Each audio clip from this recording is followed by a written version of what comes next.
adalah kabar gembira orangnya.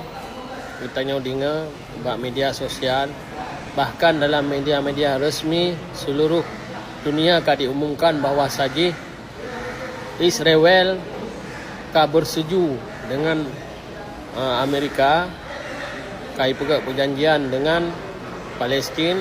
Genjatan senjata resmi diumumkan bak tengah sekurang belahnya. Jadi hana perang le antara Palestina dengan Israel. Jadi sujud syukur orangnya bahawa saja selama situ lebih perang orangnya nak sebuah kesepakatan untuk hana perang di. Dan puncanya boleh dikatakan disebabkan kebakaran hebat di Amerika, iaitu di Los Angeles. Lebih kurang 56,000 hektar tanah terbakar dan rumah-rumah dan gudung-gudung.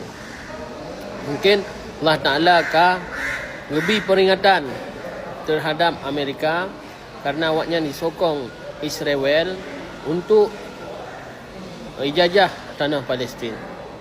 Maka orangnya sujud syukur seluruh dunia terhadap katanya orang Islam bahawa saja orang-orang Palestin orangnya ka bebas dalam peperangan. Dan kali disepakati oleh pemerintahan Qatar bahawa saja akan ditukar tahanan lah. Jadi bina tahanan akan dibebaskan. Jadi lon harap kepada kita yang memandum baik betul-betul doa untuk kebaikan dan kemerdekaan Palestin.